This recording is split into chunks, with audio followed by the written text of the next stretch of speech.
it's Hermione, and there is a lot of stripes going on in the frame here, so I'm sorry I kind of didn't think this look through with the background, but whatever. In today's video, I'm going to be showing you guys some DIYs for back to school season, and I'm really excited because I'm going back to school. I'm going for my master's degree, so super excited because I feel like I can kind of get involved in the back to school stuff, you know? Anyway, today's video is all dollar store related because I am in America and I love doing budget stuff, and the dollar store here is amazing.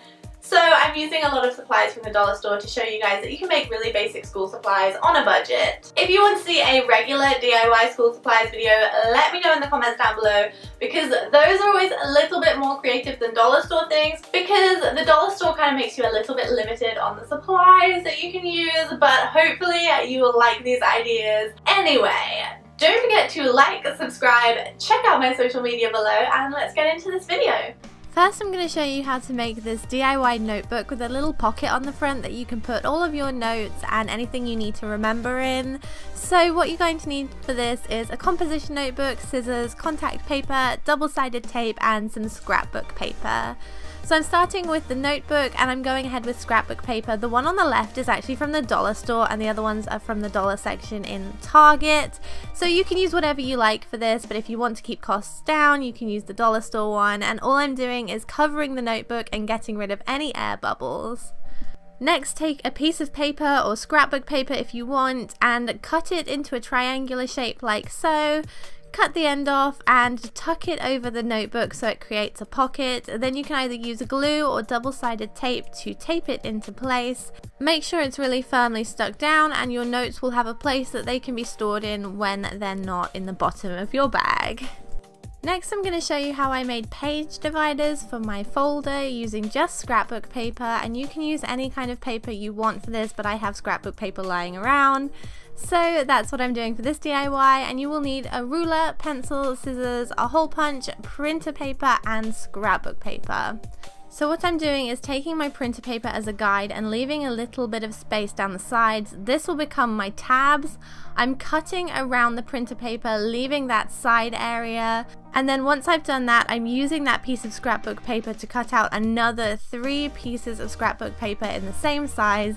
These will become my page dividers. I'm then using a ruler to measure that original piece of paper height-wise and dividing that by 4 because I'm making 4 file folder dividers. You can do 5 or however many subjects you have. And then using that number, I'm creating 4 tabs on the sides of these pieces of paper, which are the height of the number we just created, and I'm doing 1 below each one, as you can see. And if you need that piece of original printer paper to help you as a guide, you can use that too. I'm so bad at explaining, but I hope you can understand by looking at what I was doing there. And then all I'm doing is taking my pencil, marking the holes on my binder, and then using a single hole punch to punch the holes in place.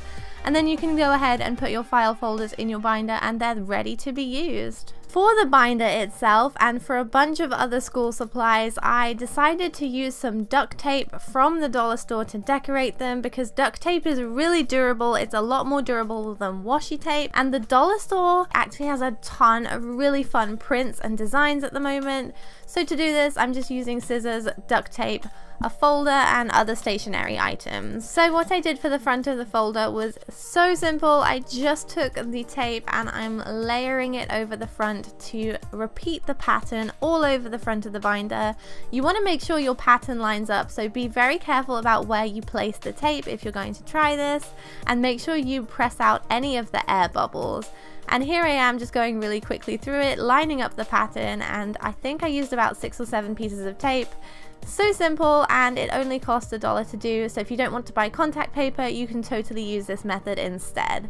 These are the different tapes I picked up from the Dollar Tree, and they had tons in stock, so it's definitely worth looking at.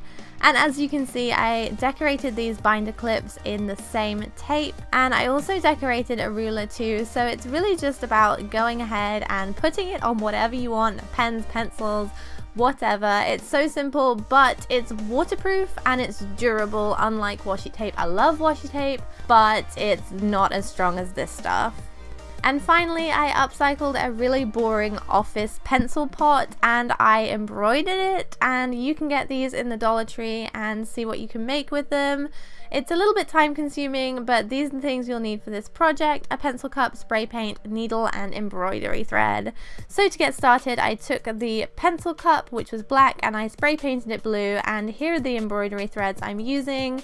I'm just going ahead and literally threading it as if I was sewing. So I'm tying a knot and then going in a line. I'm just taking the needle in through one hole and out through the next. You can create some really intricate patterns and designs by looking up embroidery patterns online if you want, but to keep this simple so you guys can see what I'm doing, I just did some straight lines because I absolutely love stripes and I think it turned out really fun, and I did it in a few different colors. This is the final result and I'm really pleased with how it turned out. So that is everything I have to show you guys today. Let me know when you are going back to school in the comments down below. If you're already back at school, like,